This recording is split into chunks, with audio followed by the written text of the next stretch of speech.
So my name is Deb Nom Crane, and I am a member of the planning team of the Jewish Climate Action Network Massachusetts chapter.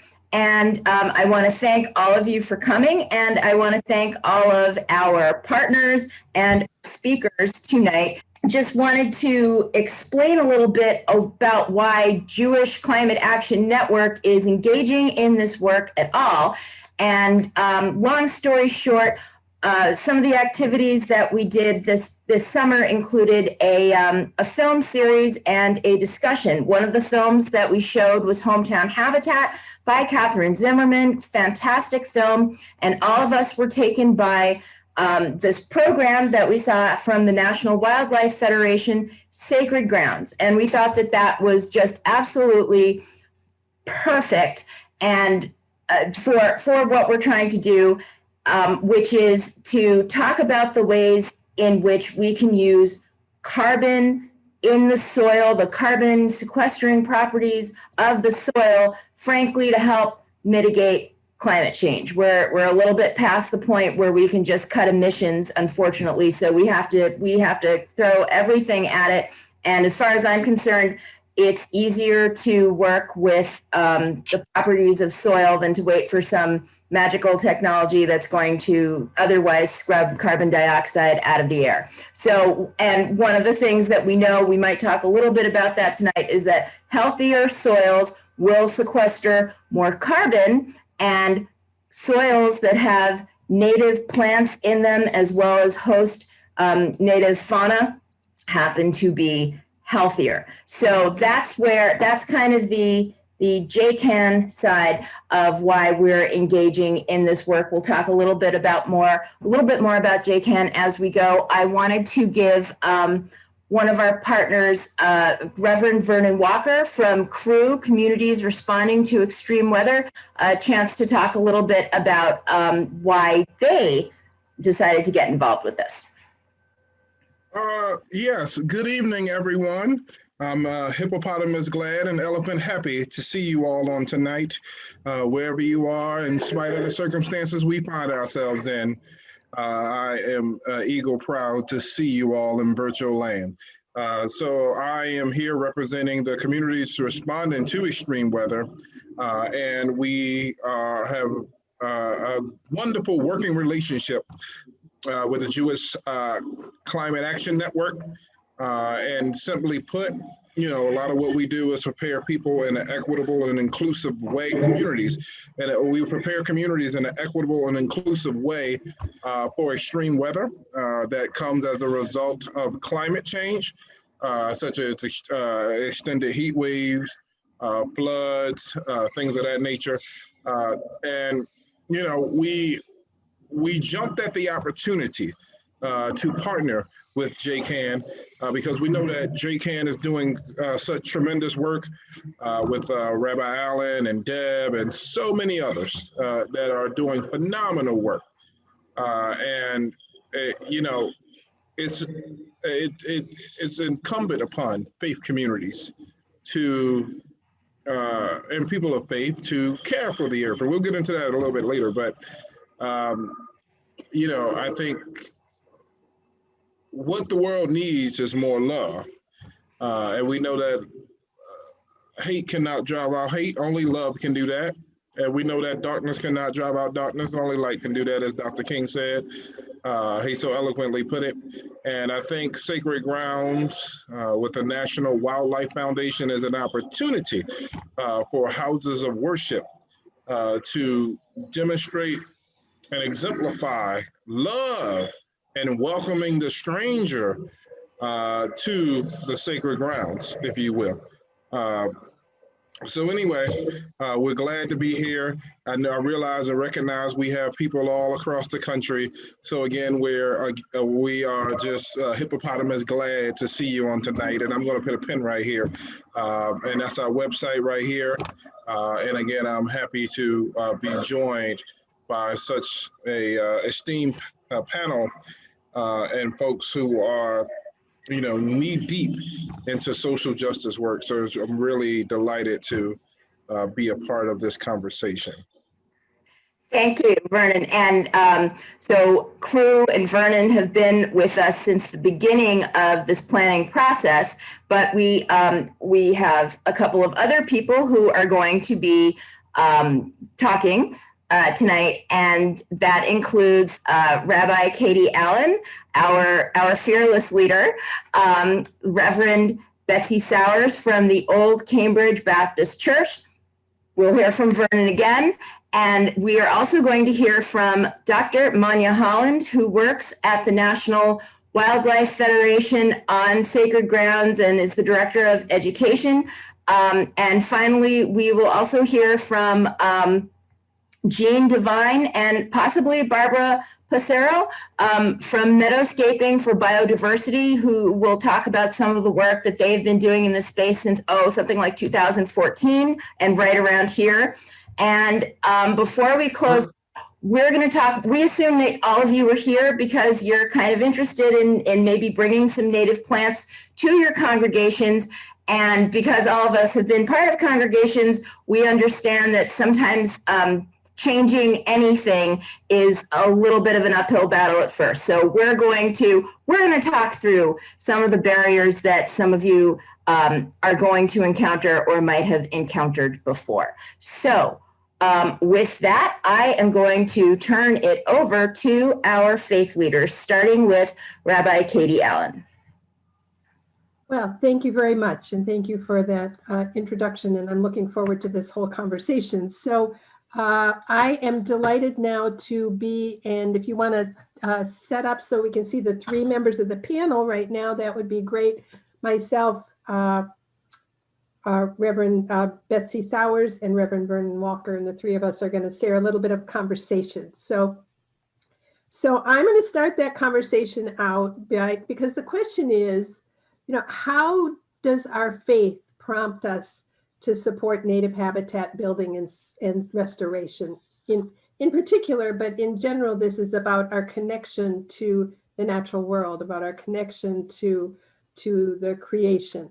And so I'm just going to start out by sharing a little bit about that in terms of my connection to the earth and the impact on my personal actions, of the connection between my faith, the earth, and my personal actions. So there are two things at this point now that I'm, retired from like real work. I have two main projects, both of which have been going on for quite a while. One is my congregation, my Tikva. It's a very alternative congregation. And we pray outdoors, and we do that all year round. And there's something to me very powerful about prayer outdoors, that it just, I kind of feel like there's no ceiling to stop it. It just goes, it fills the space. The space fills it, the plants, the animals, the sky, the trees, all that just feels so natural to be a part of prayer for me. And so it's just a really spiritual waste to be outside, and to then add into that prayer just feels like it doubles that sense of sacredness. And then the Jewish Climate Action Network, which I co-founded in 2013. And I had been wanting to work, I'd been sort of seeking places to work and do climate action, but I never felt quite at home in a secular space. There wasn't anything that quite felt right. And at the time, there wasn't a Jewish space. And so I'm like, okay, let me see what I can do if I can help build a Jewish space for people to do climate action, a place for we can bring our faith to the work that we're doing in terms of our concern about climate change. And so that's kind of the driving force why JCAN came into existence. And now we're delighted to have like 3 other JCANs in the country, a very new one in Georgia, which we have representatives here. So that's very, very exciting. And each one is doing its own work, but we stay connected through our name and also our passions. So I'm going to just take a question I'm going to ask Reverend Vernon. The question is, that I'm going to ask you as we keep this conversation going is, what does your faith tradition say about responsibilities for the earth or relationship to the land that you're on? What can you share with us from your faith tradition? All right, all right. What can I share? So many things. In the book of Genesis, we read that God had given Adam charge. God had charged Adam to be a good steward to care for the earth.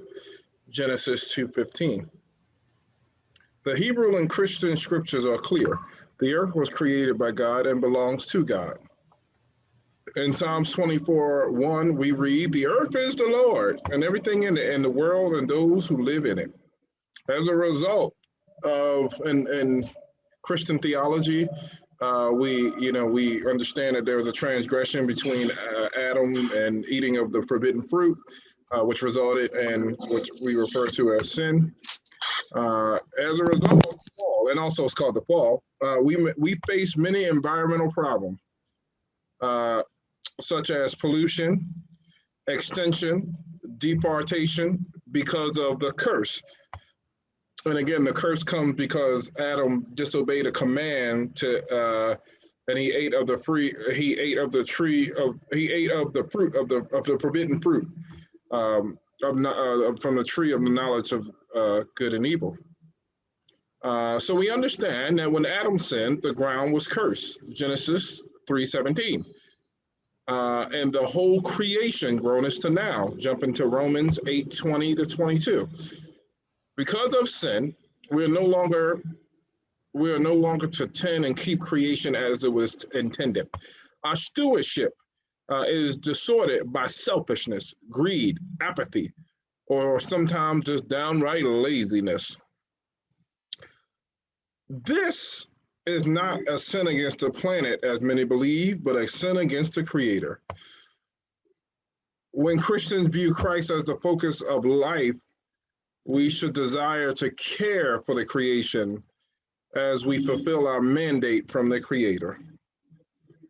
To share the good news of the gospel, protect human life, and care for the creation until Christ comes again and restore creation to its original state before Adam's disobedience is the charge of the Christian. Now, I have the pleasure of asking Reverend Betsy, how does your faith play out in your personal practice in relation to the earth and also as a leader in your faith community? Thank you, Vernon, and thank you, Rabbi Katie, for inviting me to be here tonight. I was just recalling that about 3 years ago right now, Rabbi Katie and I were on a part of an interfaith group that was planning a huge event down at the State House called Exodus from Fossil Fuels. So it's nice to be here with you again. In the past few years, my faith has grown in understanding that our more than human kin are inextricably entangled with our human communities, and that we are essential for each other's thriving and survival. For me as a person of faith, those interconnections are rooted in our creation stories. As Vernon just reminded us, we are all from the same Creator, and we are all from the same dust of the earth, both humans and plants and animals and everything in creation. So in my personal practice, especially since the start of the pandemic, that means going out every day to walk in nature. And I've developed over this past almost year, actually relationships with a few special trees that I stop with every day. I've taken up birding, bought a book, and I started noticing that individual birds are in the same place, the same tree often every day. The migration patterns, the moon phases, the tides on the back river where I go walking down here because I live on the South Shore. All of those things that are just about noticing and about mindfulness of our more than human kin and our relationships to them that we lose when we stay in our houses and offices all day long. And that relationship also means that my faith moves me to work for justice for both my human and more than human neighbors in my ministry. So as minister for Earth Justice at Old Cambridge Baptist Church, it's my job to bring the congregation along on that journey, both as an experience of faith and as a commitment to justice for our more than human kin, who are often objectified the same way that people of color or women or other marginalized people are objectified and used without concern for their well-being or survival. For me, those justice issues are all very much intertwined. Right now at Old Cambridge Baptist Church, we're at the beginning phases of an intentional engagement with ministries at the intersection of racial and environmental justice. And it's just now starting to play out how that will be developed, but it's really become central to our vision as a community, which is a vision of beloved community where all human and more than human kin have intrinsic value and all thrive together. So at the next session on the 16th, you'll hear from our lead gardener, who is Grace Peters, about how the OCBC gardens fit into that vision of beloved community. Vernon, how is it for you? How does your faith play out in your personal practice in relation to the earth and also as a leader in your faith community? Thank you so much for that, Betsy. A few different ways in which it manifests. I am part of the Pentecostal Tabernacle in Cambridge, Massachusetts, and I sit on the social justice team, well, on the CE committee, and that is a newly formed committee where we fund organizations that do social justice work. In fact, we funded an organization that does environmental justice work here in the state of Massachusetts. And we look to build relationships with these organizations, whether they do environmental justice work, immigration work, justice work, indigenous justice work, racial justice work, economical justice work, etc. So that's one way of how I exemplify my personal practice in relation to the earth and caring for the earth by helping direct resources at the church to fund these organizations that are doing some form of social and ecological justice work. On the other hand, I mentioned that I'm the program manager of CREW. What I didn't mention is that it is a grassroots organization that aims to build equitable, inclusive neighborhood climate resilience in Massachusetts and New England through hands-on education, service, and planning. We work with communities of faith among different kinds and other different kinds of groups of people to prepare them for extreme weather that comes as a result of climate change. So for me, I feel this responsibility to connect with people and communities of color who don't oftentimes connect climate change or climate justice with other justice work. For an example, oftentimes I have the opportunity to meet with a community group via Zoom or give a lecture at a university/college and connect climate justice and racial justice and demonstrate verbally how those intertwine. And at this season of life, and for the last couple of years, I've been called to ecological justice work and raise and help and enlighten communities that are disproportionately impacted by climate change. And residents who are disproportionately affected by climate change, help them understand the gravity of this climate crisis that we're in. So I feel in my personal practice, as a professional practice, but also even in a personal capacity, when there's an opportunity to talk to someone about plastic bag bans or other such measures, and why I think it's a good idea. This is an opportunity to help reduce, one carbon's footprint. Even when I take a walk through the Charles River, for an example. Well, it's been cold lately, but I'm just in astonishment and wonder over the plants and the lilies and the different types of plants and the semi-nature scene that is provided there. So for me, there's a certain level of gratitude that I experience that years ago I may not have experienced, just looking at the wonderment of nature and creation, and enjoying nature and creation, and trying to help work with others to preserve nature and creation, by helping to reduce, again, one's carbon footprint, etc. As you know, I believe collectively, human beings, when we put our minds to it, are on this journey towards fighting for economical and racial justice in the name of love and peace.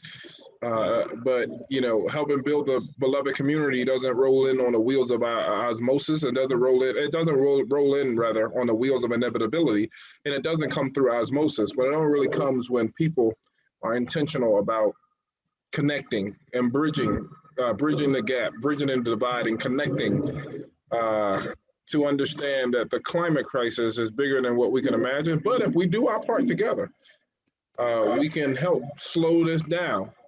And not only slow the climate crisis down, but help to perhaps save millions of communities, or help millions of people not experience a climate catastrophe that could come if we don't slow down climate change. And it's on that note that I get a chance to ask Katie, if you're taking someone into a forest, garden, meadow, what is the story that you take with you to greet the trees, the garden, and the meadow? Thank you so much. Yes. So actually, that's something that I do often. And part of my answer, both of you have been talking about this, this sacredness of this more than human world that we walk into, the meadow that we're talking about making, the forest, the garden. So I've learned from Rabbi David Seidenberg this idea that he expresses so well, how Jewish tradition shows that there's a lot there in Jewish tradition, post-biblical, about everything being created in God's image. And so one of the things that and it's clear from even biblical as well as post-biblical texts that it's all sacred. It's all God's creation, and it's all sacred, and we're walking into a sacred space when we go out the door. One of the morning blessings in the Jewish daily prayer, is about acknowledging God for making me in God's image. And so I like to suggest to people to say that prayer a little differently, to say, who made us in your image instead of who made me in your image? And how does it feel to expand beyond ourselves, to think of all of this creation together with me, all being created in God's image? And so that's one of the things that I think about a lot. And another is going to the words of Martin Buber, who talks about the idea that, he says, I can contemplate a tree and I can accept it as a picture. I can feel it as a movement. We can do all these things, we can think about its shape. We can think about how it's a number. We can do all these things. But then, as he says at the end, but it can also happen if will and grace are joined, that as I contemplate the tree, I am drawn into a relation, and the tree ceases to be it. The tree and it becomes a thou, and I become in relationship to that tree or that blade of grass or that bird or all of it, the sky, the tree, everything. And so that idea of seeking to enter into relationship, into personal relationship with the natural world. And so I'll end this piece of what I'm saying by quoting Rabbi Nachman of Bratslav, a Hasidic master, who said to know that when a person prays in a field, all of the plants together come into the prayer and they help the person and give the person strength within the prayer. And so thinking of myself being in prayer together with the trees, the grass, the squirrels, the water, that's what I invite you into as you begin this journey toward sacred grounds. Thank you so much. And actually, we have a picture from Reverend Sauer's congregation, if we can just see that for just a second. And the reason I wanted to show it is because Dr. Holland in just a moment is going to show some examples. And here in a really beautiful, vibrant patch of not green, but pink, nature's luxury. I kind of think of pictures like this. And I just wanted people to see that this is something that, there is no formal program here in Massachusetts just yet, but people are starting to do it, and they are starting to do it on their sacred grounds. So we'll see more of that, as Betsy said, on the 16th, when one of the volunteer gardeners from her congregation will come. But just to give you a taste of what is coming. And with that, I would like to introduce Dr. Manya Holland. She, as I said, is somebody who is really integral to this programming at like the organizational level, and she has been with us and helping us to guide and shape what this is going to look like from the beginning. And I am just so pleased to have her, and I think I've said enough. So Manya, please take it away. Hi, everyone. It's really great to see so many folks here this evening. I'm really happy to be with all of you. Again, my name is Manya Holland. I work for the National Wildlife Federation. I work out of our Great Lakes Regional Center in Ann Arbor, Michigan. And I also oversee our Sacred Grounds program. So I'm going to talk to you today about, I just first want to give you a little overview of the National Wildlife Federation. So we are an 80-plus-year-old organization. We're one of the oldest and largest conservation organizations in the country. And our mission is to unite all Americans to ensure that wildlife thrive in a rapidly changing world. We believe that in order to save wildlife and ourselves, we need to ensure that all people have access to clean air and water, safe communities, easy and equitable access to nature, and protection from the ravages of climate change. Some of you may recognize this cartoon character. This is Ranger Rick. Ranger Rick is a NWF creation. There is a whole series of Ranger Rick magazines that perhaps some of you have seen. So some people think of us as the Ranger Rick organization. And our main focus areas are protecting, restoring, connecting wildlife habitat, transforming conservation through advocacy and policy, and then connecting people with nature. So that's both kids and adults. So as our name suggests, we are in fact a national organization. Our headquarters is based in Reston, Virginia, and then we have 7 regional offices. And as I mentioned, I'm located out of our Great Lakes Regional Center. I oversee our education and engagement work regionally. So tonight, I'm here to talk to you about our program called Sacred Grounds. And Sacred Grounds is our program for houses of worship and for connecting faith and stewardship. We really view houses of worship as key hubs in communities for engaging folks and for connecting and acting as demonstration sites and disseminating important information and knowledge. So we believe we have a very strong equity and justice focus for this program, which resonates with the conversation that we were just having, folks were just having. And we believe that when people come together across difference to confront the challenges of a changing world, both wildlife and people will thrive. And so this is a program that focuses across all faiths. We aim to include people across all races, faiths, socioeconomic classes, etc. And so to give you a better feel for this program, I'm actually going to pivot to showing you a short video. It's 5 minutes, so it's not too long, but I think it's the most powerful way for me to share with you what the heart of this program is about.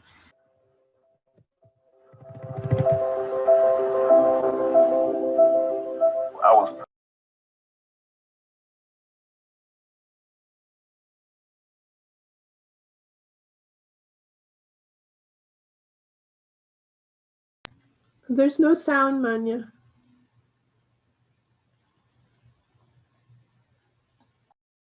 A Garden for Wildlife program for faith communities. Is there sound now? Encouraging them to create habitat on their properties and educate their congregations and their communities about it. This is Christ the King Church. We're a Catholic church in Northwest Detroit. The environmental aspect is to provide native pollinator habitat and habitat for all sorts of native critters. So pollinators, you think bees, butterflies, birds, and things like that. We came up with the vision to create a prayer park. We are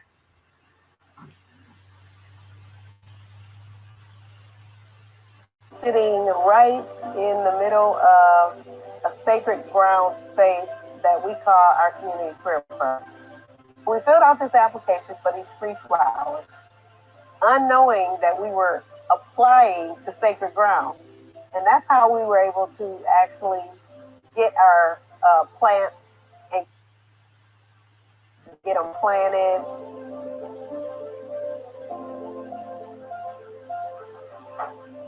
Here's our plans for our labyrinth area.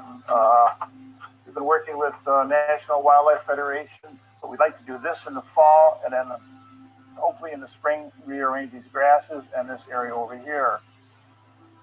This is Meditation Missionary Baptist Church, and the Hope House is our community outreach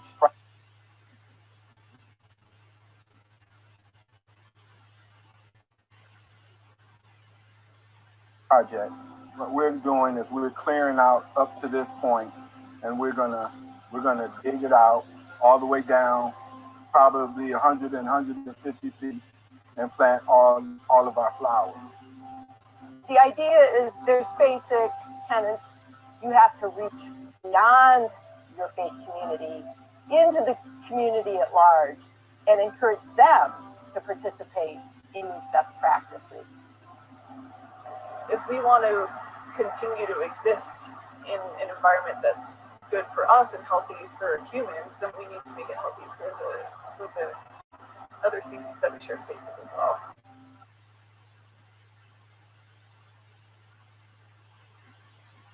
We're at the Islamic Center of Greater Toledo in Perrysburg, Ohio. There's a lot of milkweed in the area, which is a nice attractor for pollinators. So we do have a lot of bees, a lot of monarchs.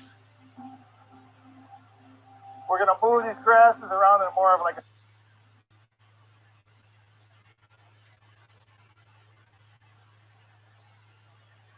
a semicircle.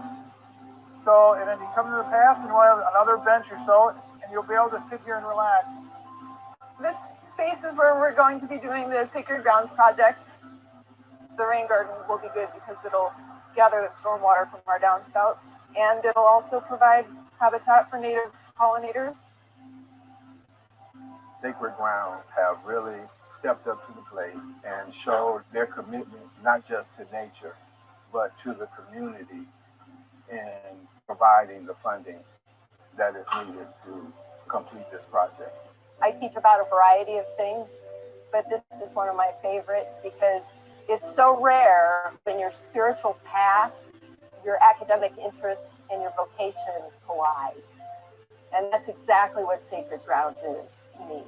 The whole planning structure of Sacred Grounds really helped to restore and to revitalize the ecosystem even around here. And so our prayer garden has really become that real focal point of caring about what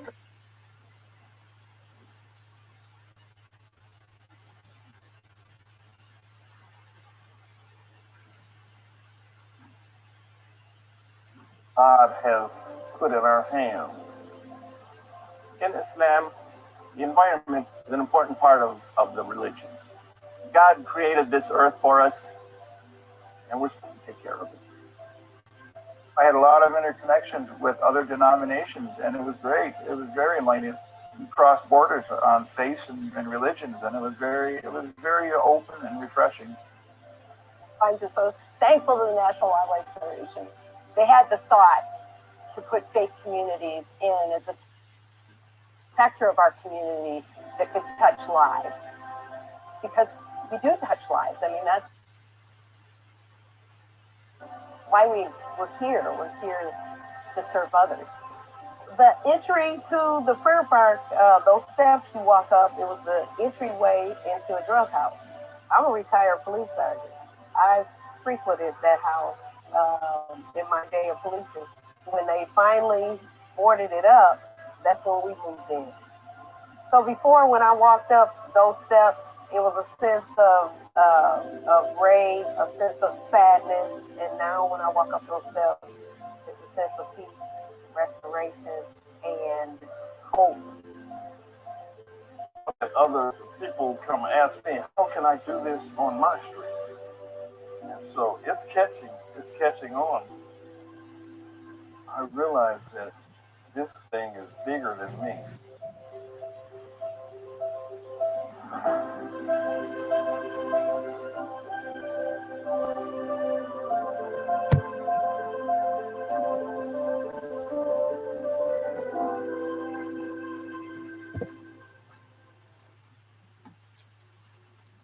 Thank you for your patience with that. I apologize for the difficult, sound, etc. But hopefully you were able to see that. I think that's really the best showcase of what the program is about. So I just want to talk a little bit about what the key elements are of the Sacred Grounds program, and you saw some of this in the video. But it's really about educating and engaging the congregation. So connecting faith and environmental stewardship. The centerpiece is creating a native plant garden or habitat at the house of worship.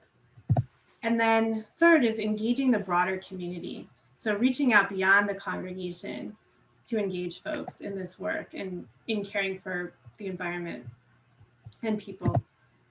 So what are some of the motivating factors, or why do people get engaged in these projects? And there is a really wide range of things that motivate people to engage in sacred grounds and to engage in creating native plant habitats. And you saw, again, some of these showcased are highlighted in the video, but I'll just mention a few here. So providing opportunities for people to connect to nature, creating access for nature to all, where people live, work, worship, etc.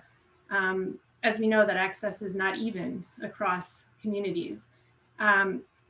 Connecting faith and stewardship, building resilient communities. So of course, increasing climate resiliency and adapting to climate change are reasons that people, of course, engage in these projects.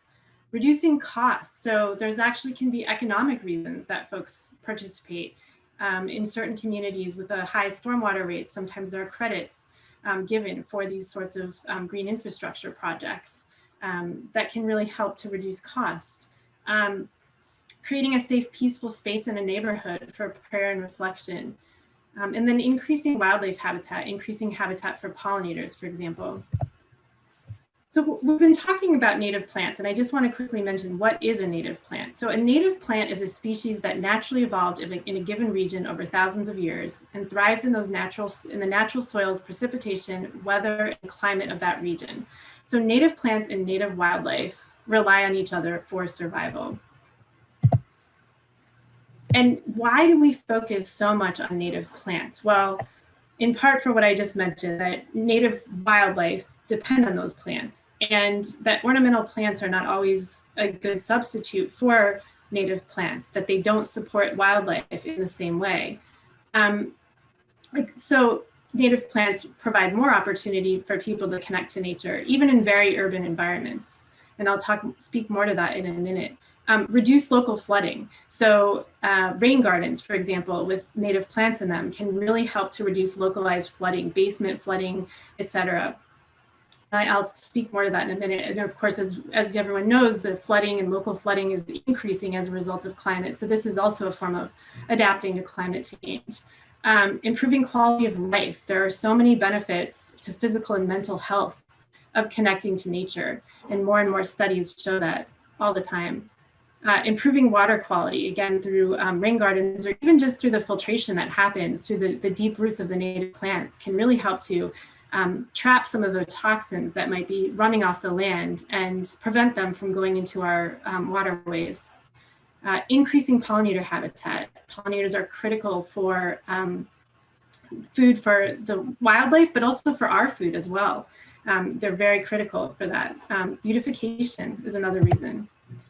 So why are native plants, why do they have all these benefits? And why are some of these benefits different from non-native plants? Well, native plants have roots in general that go much deeper than many of the ornamental or non-native plants.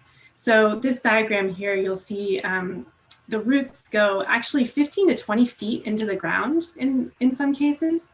And this network of roots is part of what traps toxins, slows down flow of water, absorbs all that water. Also fantastic for carbon absorption as well, or sequestration. You'll notice that there's a plant on the far left that has teeny, tiny roots.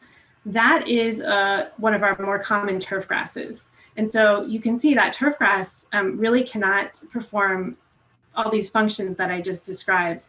And it provides food for almost nothing in terms of wildlife. So, and then just on the right is a picture of a cross section, right, of a prairie. And so you can get a sense of the height of the person and these giant, beautiful roots. So I want to just highlight that very small scale habitats, even 10 by 10 foot habitats, I would say even container gardens can make a huge difference for people and for wildlife. So I think sometimes people feel really overwhelmed, like, oh, I don't have acres. I don't have, I can't do these huge projects. That's okay. The small projects still attract pollinators. You'll attract butterflies. It's almost magical. It's sort of a, if you build it, they will come situation. And it happens even in the most urban of environments. I mean, I've seen it, for example, in the house of worship, one of the houses of worship featured in the video in Toledo. There's very little sort of usable green space in that area. They put in this garden and it was just magical. The butterflies came and it was amazing. And they were so thrilled. And so it really does provide opportunities for people to connect to nature. And it does actually support the pollinators. They use that habitat. I just want to mention two trees. Trees are another important thing to consider planting, right? They're amazing for climate change mitigation, it's adaptation. They provide shade, right? So they can also, there's that function of helping reduce heat islands, for example, in urban places. But they also, it turns out, are tremendous hosts for wildlife. So this is a white oak tree, a common tree. And this tree, oak trees can support 473 species of butterflies and moths. So a tremendous number of species will use this tree as habitat. And I just want to highlight on the National Wildlife Federation site, we have a native plant finder tool. That's where this image comes from. You can use that, you can put in your zip code and it'll give you a list of native plants, including trees, and it will highlight which ones support the most pollinators and different butterflies and moths. So you can prioritize, if you choose, your planting in that way. Or if you're particularly interested in a certain moth or butterfly, you can also use this to try to sort out which plants will support that species. This is the website here. We can share that out later, but I just, again, wanted to point out it's a tool that's available to you. And it turns out caterpillars are one of the most important food sources for birds. So if you're not really into butterflies and caterpillars, you can attract birds. And so this is just a black-capped chickadee, very common songbird. the nestlings consume between 6,000 to 9,000 caterpillars before they fledge. So they need a lot of caterpillars. And so planting native trees is a great way to provide food sources for the birds and also to provide the habitat for the caterpillars. Many non-native ornamental trees actually don't support any caterpillars at all, unfortunately. So this is just something to consider when you're planting. Just a little bit quickly about the Sacred Grounds program. So we've been doing a lot of work on the Sacred Grounds program here in the Great Lakes region. And in the last 3 years, we just launched it 3 years ago here in the Great Lakes. And we started in Toledo. So Toledo was featured in the video. We're now working with 20 houses of worship in Toledo. We're in Grand Rapids, Michigan, working with 20 houses of worship there. And we're in Detroit working with 22 houses of worship there. We're also launching in Cleveland this spring and Northern Michigan. So the program has grown hugely in the last few years.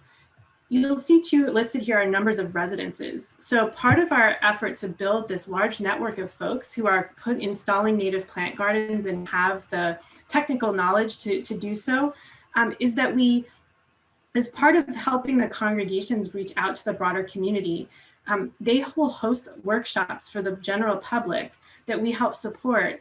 And the workshops are meant to give folks the technical knowledge they need to plant native plant gardens at home.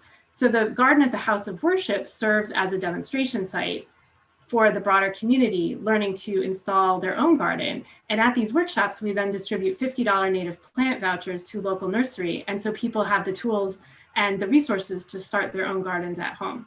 So we've given out hundreds of these native plant vouchers now to install hundreds of new gardens in each of these communities that we're working in.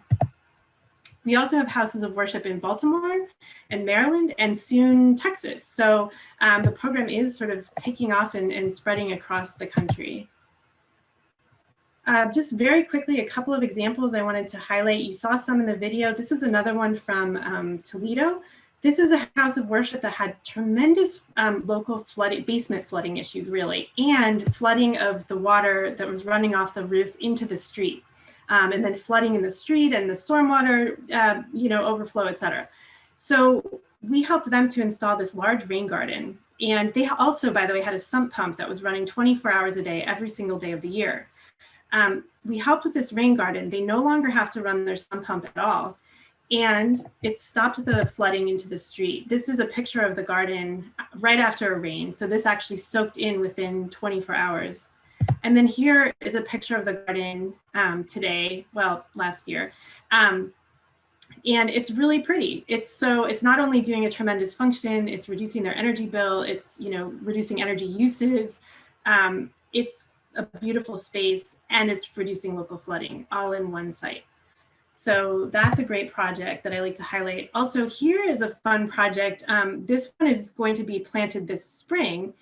This is from Congregation B'nai Israel in Sylvania, Ohio, and they're creating a garden in the shape of a shofar. And so this is a really neat project. It's a lot of fun. So the shofar itself is going to be installed this spring. And then they've got this design where these are sort of like the sound, it's like a representation of the sound coming out of the shofar. And so those little sort of out gardens will be installed over the next year or two.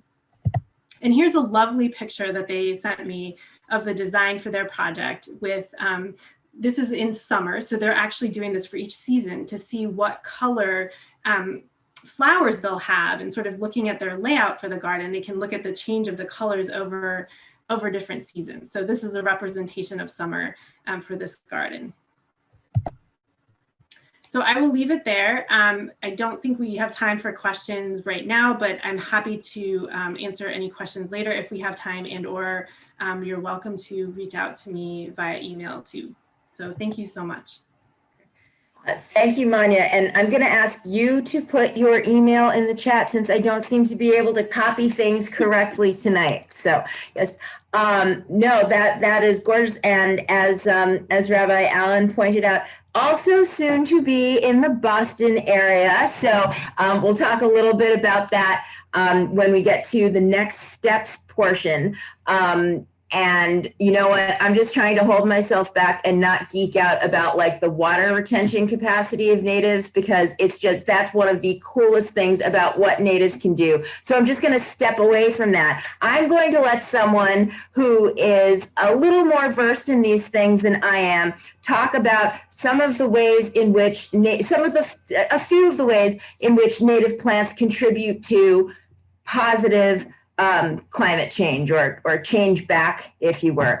That would be Jean Devine from Meadowscaping for Biodiversity. So Jean, with that, I am going to turn it over to you. Thank you. Thanks for including us. I'm here with Barbara Passero.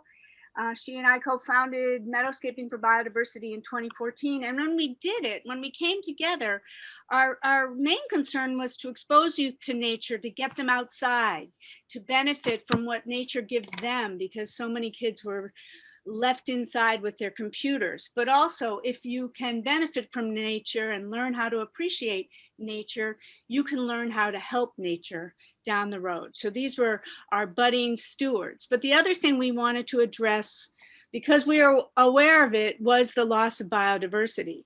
So how could we bring that together and expose the youth to nature? And we came up with a project-based learning model, which was for them to create meadows filled with native plants. And we started with younger kids, but we evolved that program to include high school students. And we evolved that program to empower our high school students to take agency in not only making these gardens that help the earth, but help them direct their own future. So our youth program, they learn how to create native plant gardens and how to run a business where they sell and install them for others. As we went along, we realized that biodiversity wasn't the only problem they needed to solve. The other was climate change. So this is combining gardening with intention and building resilient communities at the same time. This is really our purpose message here. We promote intentional gardening, so not just pretty gardens, but gardens that work to help the earth. Gardens that attract pollinators, they're perennial native plants. They help to build healthy, resilient communities. We only have one planet, let's save her. As you all know, you all focus on what's been happening to the earth. A lot of nature's hurts are really because we've taken an ego-centered approach to the earth. Man has rendered nature as a commodity and used her up and is exhausting her resources and not respecting. We've lost a lot of, as a species, in this Anthropocene era, we have lost a lot of our caring for it. So I'm going to talk a little bit about how we should get from ego back to eco. You can't talk about climate change and bringing in native plants without talking about biodiversity. That's the center of all of this. But you can talk about restoring biodiversity and addressing climate change at the same time. And of course, the key solution to that is planting native plants everywhere and working with nature. So why is it that we're here from ego-centered to egocentric? Both of these are stock photos. I've used the one on the left before to try to illustrate what biodiversity is. And now when I step back, it looks like human race is putting all of that in its hands and abusing it, where we really need to focus on being part of it. So this is the model where I want us to go, oh, I should, this is too small, right? Is this better? No, fine. Yeah, okay. So today's headlines show us lots of disasters. And the left column is all the stuff related to climate change, hottest year record, warming oceans melting, all of these, to the point where people now realize, because they are able to see it, that climate change is real. But while all that news has come about and people have suffered, there have been other news stories that come about that people had not taken attention to.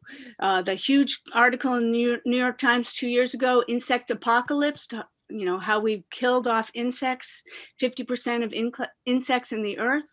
Global insect decline, this is an updated one, has triggered a watch from scientists. Oops, sorry. Fewer birds in North America. So climate change is real, and so too is species decline, and we have to wake up the world about that. Well, why is species declining? Well, we have been great at deforestation. These are big global issues. This is showing probably the Amazon.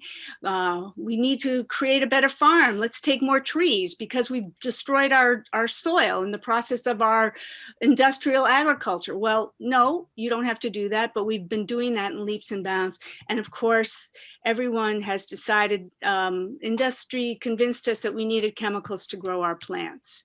These are big global issues. What's killing humans now and what's killing species is killing humans now.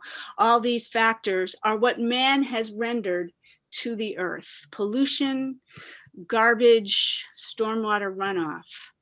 Closer to home, we continue to practice things that are really stupid for healing our earth. We add more concrete, we take away trees, we pave paradise, not a song anymore, and we destroy habitat by developing and developing and developing. And in the process of doing that, we're not smart. We're taking away the trees and the grass, and we're fragmenting our habitats. So the fact that the pandemic came to us, as Vernon said, we deserved it. And nature is getting a little too close to us.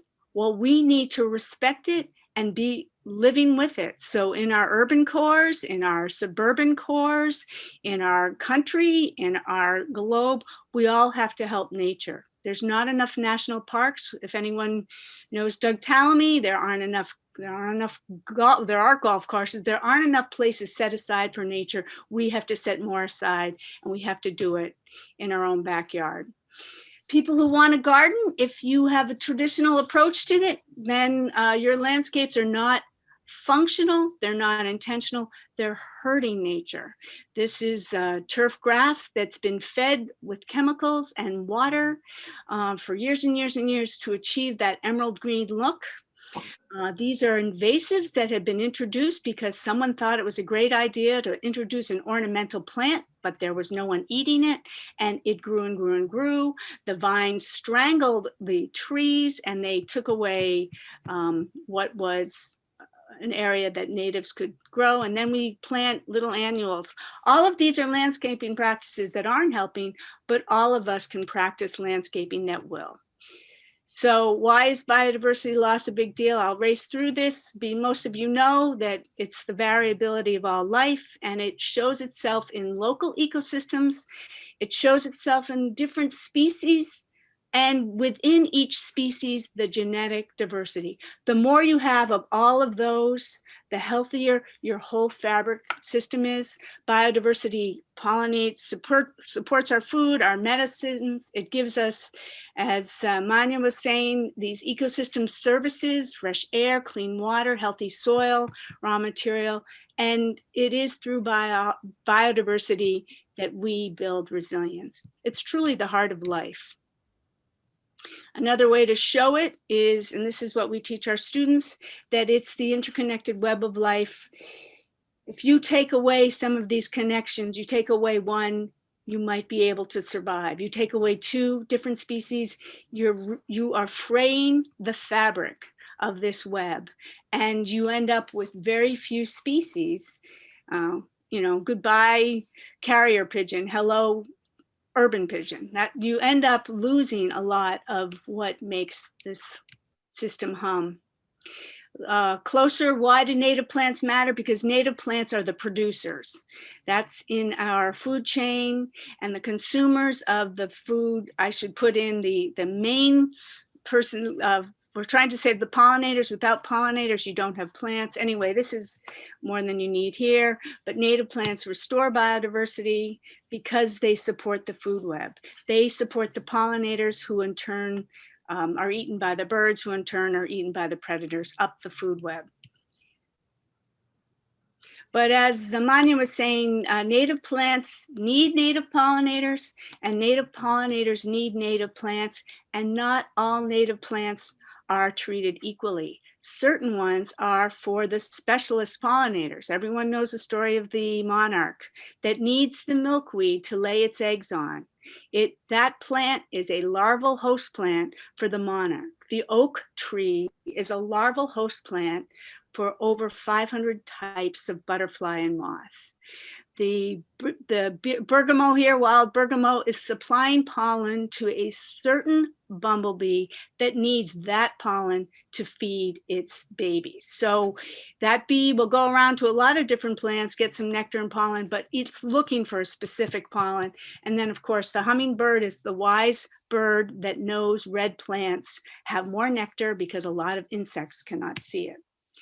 Larval host plants, including the trees, provide the native caterpillars that the birds need to raise their eggs. They also supply the berries that the birds eat later on. Anyway, if you have native plants and you use healthy ecosystem practices, you end up supporting the other insects, the fungi, the algae, the spiders, the worms that are in your ecosystem. Native plants, all of these come together to provide habitat for wildlife, and that's what Manya's group is endorsing. Oops, what happened there? Sorry, something just happened. Did my email come into the picture? No. Oh, it did something, oh, excuse me. Okay. It just shrunk a little, that's all. All right. If we restore biodiversity, we can also address climate change at the same time. We say to our students, there are nature-based solutions to climate change. And what are they? Again, native plants have deep roots. With those roots, they can absorb rainwater, feed the life below, regenerate the soil, and sequester carbon. Trees provide so many benefits. When anyone wants to build a new development and take away a tree, I just die. There's oxygen that we breathe. It purifies the air, provides atmospheric cooling so that you don't need to use your AC as much if you have a grove of trees in the backyard. With transpiration comes precipitation. The roots purify the water. The roots hold the carbon. We're so worried about carbon in the atmosphere. Keep it in the ground. And of course, they provide habitat. And in our habitat are our pollinators, all part of a cycle. Wetlands, they support the wildlife, the biodiverse wildlife, but they also absorb and filter water. And as we saw in the church photo, you can make your own wetland on your church property, on your house of worship property. Bioretention basins and rain swales do the same thing. You can reforest, you can bring trees back into your area, but plant the trees that are from your region. So reforestation, and also this is our students removing invasives. As soon as you get the invasives out of there, put natives in the ground. These are all ways that you can help climate change and also biodiversity. So, summarize. Do you want to describe the program, the children? I think we probably don't have as much time for that. But right, yeah. Yeah. We can, and we're gonna, you guys are gonna go into that at the next session, I hope, in a lot of depth. Yeah. So we can all put nature back in the balance, and I'm just going to show a few examples. Sacred Grounds, it's a movement that can lead in cultivating change locally. This is a church in Waltham. This is where we started, 400 square feet cordoned off at with that. This was the end of the summer. We had Cub Scouts that helped to build that. This is 2 years later. It's a living lab. That's what we say. It's a living lab. And as soon as we planted that earlier picture, the bees were there. It was amazing. They knew how to come there, right? But here, we were constantly pulling out our cameras because there was so much activity here. And we were also taking the plants from here and moving them to other sites. I mean, that's a benefit of perennials. As anyone in the garden world knows, they sleep in the first year, they creep in the second, and they leap in the third. So this is a leap year. And it's a place of wonder. So our students constantly used it, but other visitors came. This is a visiting program. They just love seeing things humming with life. So you never get tired from wandering in your native plant garden. Here's a we were certified for that. This is a school, but the same idea, clear the space. Our students came in and planted plants. They decided where the plants were going to go. This is the end of the first summer, second year, third year. Third church, this our second church, and this is we shared the space with a vegetable garden. The two go together very well. This is in North Cambridge. High school students removed that turf on the hottest day of 2019. They weren't happy with that job. Planted up native plants that we had moved from another property. End of the first year. This was this summer. And as Manya said, you don't need a big patch. This is a small, maybe 8 by 10 square that had a dead tree. It's actually my driveway garden, sunny spot. Barbara and I removed ivy that had grown in this area here, planted a few things, not all native, not knowing there's some squash growing in there. Then July, and then the end of this year. It's so exciting. It's pretty busy in there. So these are, my iPhone camera. As soon as they come, you can photograph them. It's easier to photograph insects than birds because the birds go too fast. But I just love this. I mean, we all have to do our part. So. Right. So with that, I would like to move on to the visioning exercise. We're going to take about 10 minutes where we're going to discuss these questions. What inspires you about this work, about the gorgeous pictures and videos and stories that we've heard? What benefits do you hope to create through this work? And who do you envision using this space in your congregation or in your community? What are the barriers and what support do you need? Who do you need to engage in this project to make it a success? And what are the next steps you identify? Okay, we're back. And we're back. So can we just spend, how many groups did we have? Like 9? Yeah, we did, and we 9 were groups. busy. Actually, probably 8 groups, 9 groups. 9 groups. I was in group 9. We didn't Okay. get a chance to Okay. say We were busy. Well, We were talking specific plants and designs and what do you do if? And now we can't do that. well, you guys We were were talking about deer-resistant plants. okay. Excuse me, as someone who has been receiving information from Michigan State University as a master gardener for the past 11 years, there is no such thing as a deer-proof plant. He was explaining that very well. Yes. Only the concrete, right? Well, a plant that's completely surrounded by an 8-foot fence is deer-proofed. Yeah. Much luck with that. It will You be. mean that fox urine won't do it? No. Or you can bring in a pack of wolves, but the neighbors might not like it. Right. Actually, I had a neighbor whose dog was actually 3/4 wolf. And he said, if you like, I will have my dog come in and urinate all around the perimeter. Did it work? Oh yeah, it was great. Hey. And unlike the little stuff, the little bottles of coyote urine you can get, this lasted the whole summer.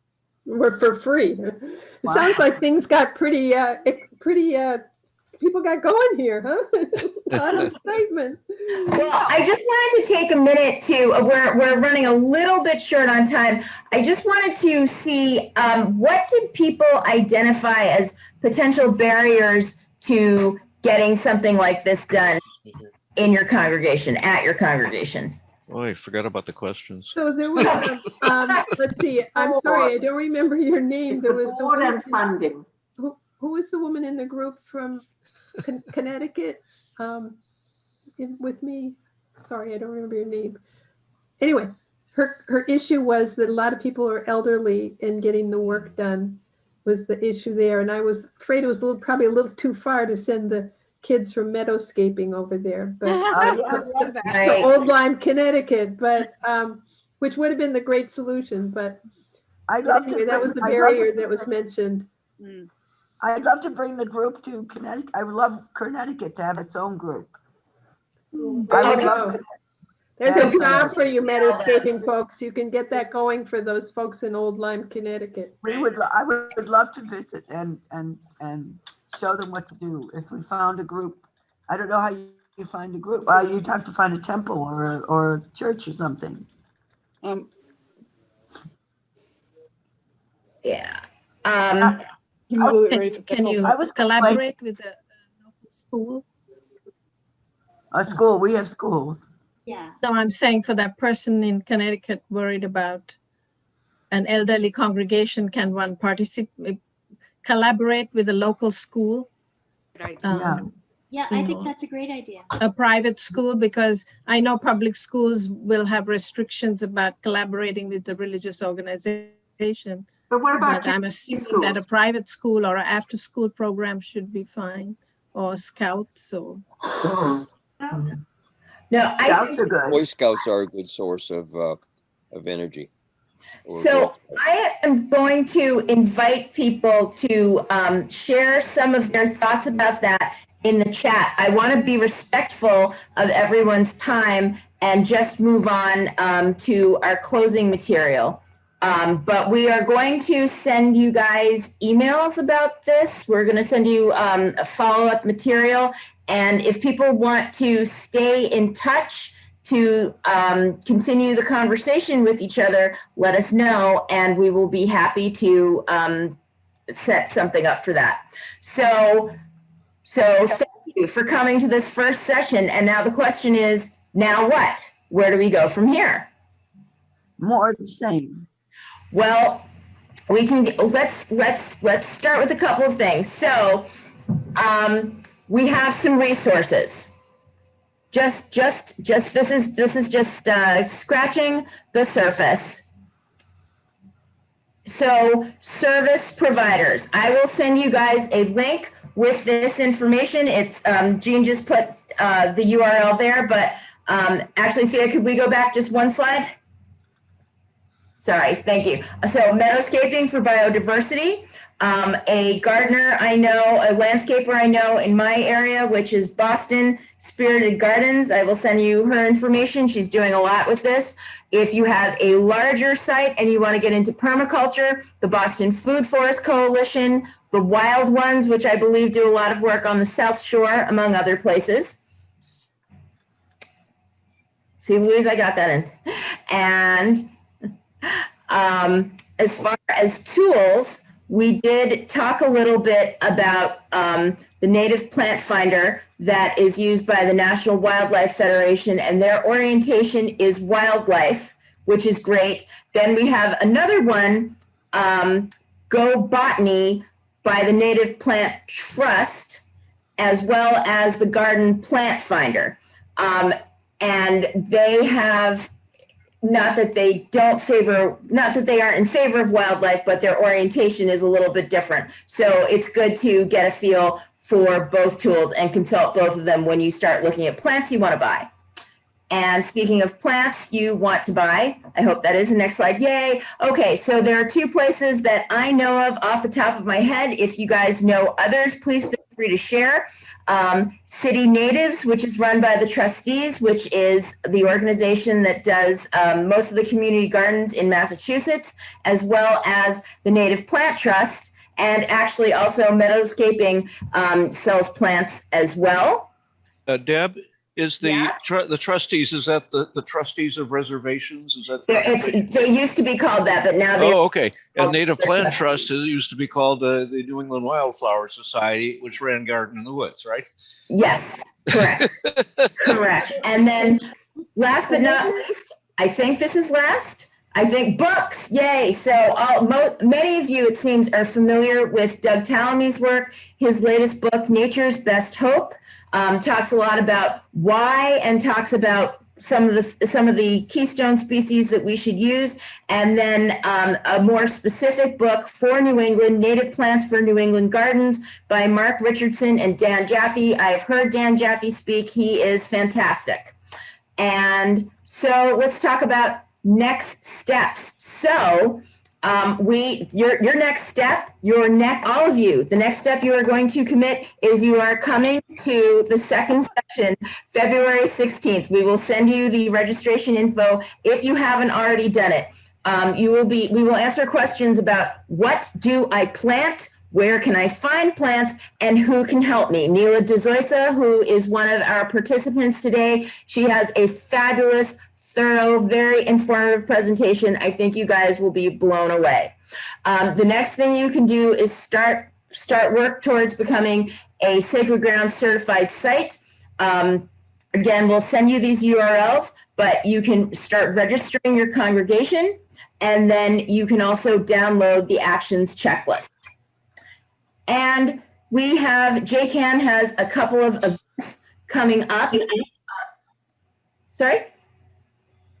Okay, we have a couple of events coming up, not all related to this, admittedly. A divestment webinar, if you or your congregation still have monies in fossil fuels, we can talk about how you can get that out. That's February 8th at 7:30. And then the More Than Human World that Betsy and Vernon and Katie were talking about, there is a class run through Hebrew College that is co-taught by Rabbi Katie, Wondrous Connecting, Weaving Ourselves into the More Than Human World. That's 3 Wednesdays, March 3rd, 10th, and 17th from 7:30 to 9.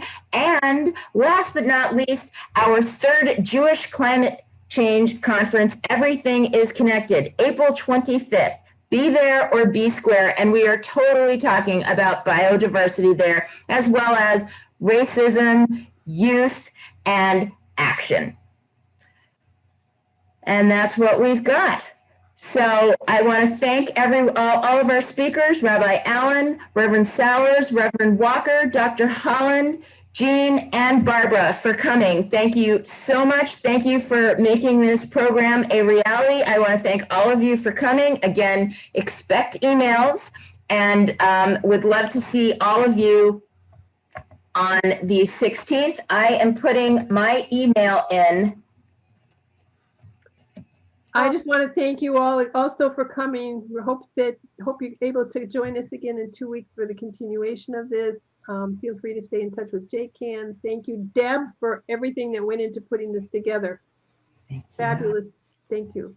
A question about in 2 weeks from now. It sounds like it might be more New England based, since it's getting into specifics of which plants. Would that be accurate? Okay. Thank you. Mm-hmm. Yes. So great. So if anyone has any questions, I put my email in the chat. Please feel free to send me an email. And with that, thank you all for coming, and we will let you go. Yeah, thanks everybody. Take care.